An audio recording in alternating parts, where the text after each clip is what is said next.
আসসালামু আলাইকুম প্রিয় ইকোনমি লাভার বন্ধুরা, মাসুস ইকোনমি ব্লগ থেকে আবারও আপনাদেরকে স্বাগত জানাচ্ছি। দেখুন, কয়েকটি বিপদের কথা আজকে আপনাদেরকে জানাতে চাই। একটু ঠান্ডা মাথায় শুনবেন। বিশেষ করে যারা বড় কর্পোরেট হাউস আছেন অথবা যারা সরকারের কর্তা ব্যক্তি আছেন, দয়া করে তারা শুনবেন।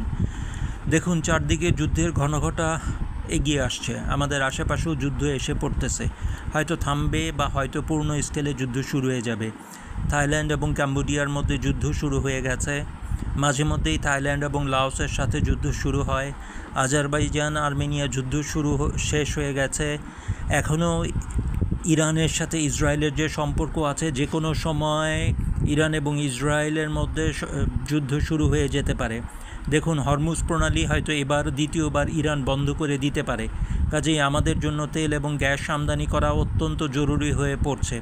আমাদের যে এক্সট্রা টাকাটুকু রিজার্ভে জমা হয়েছে, আমরা সরকারের কাছে বিনীত নিবেদন জানাবো, বিশেষ করে ফার্নেস অয়েল, অপরিশোধিত তেল এবং এলএনজি যত তাড়াতাড়ি সম্ভব বিদেশ থেকে আমদানি করে রাখা, যাতে করে দাম বাড়ার আগেই আমরা এর সুফল পেতে পারি।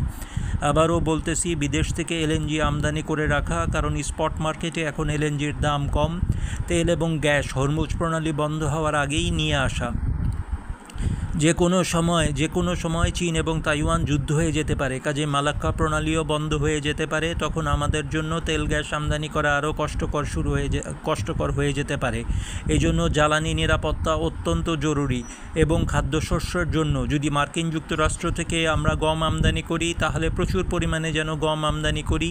যদি কোনো দেশ থেকে চাল আমদানি করতে হয়, এখনই যেন চাল আমদানি করি, বিশ্বব্যাপী যুদ্ধ ছড়িয়ে পড়ার আগেই। ধীরে ধীরে বিশ্ব যুদ্ধের দিকেই যাচ্ছে। যদি আমরা এতটুকু বোঝার মতো না ক্ষমতা থাকে, তাহলে কি করে আমরা দুনিয়াতে চলবো তাই বুঝতে পারতেছি না। একটু দেখুন, চিন্তা করে দেখুন, বিশ্বের সংকট বাড়তেছে, ডলারের দাম পড়ে যাচ্ছে এবং বিশ্ব অর্থনীতি মার্কিন ট্যারিফের কারণে টালমাটাল অবস্থায় চলে আসছে। দুনিয়ার অন্যান্য দেশে জিডিপি বাড়লেও ভিয়েতনাম এবং ফিলিপাইনে যেখানে জিডিপি গ্রোথ 6%-এর বেশি, বাংলাদেশে সেখানে 3.91% মাত্র। 3.91% মাত্র। কোনো জায়গায় আমরা দেখতে পাবো যে আসলে আমরা বড় বিপদের দিকে আগাচ্ছি। এক্ষেত্রে জ্বালানি নিরাপত্তা এবং খাদ্য নিরাপত্তা আমাদের অত্যন্ত জরুরি। আল্লাহ না করুক যদি বন্যা দেখা দেয়, তাহলে বিপদ আরও বেড়ে যাবে। কাজেই আমাদের যা আমদানি করা দরকার এখনই আমদানি করে রাখা উচিত এবং সব কিছুরই একটু বাফার স্টক করে রাখা উচিত। স্বর্ণের দাম ধীরে ধীরে বাড়তেছে। অর্থনীতিবিদরা বলছেন এটা $3,600 ক্রস করে যাবে।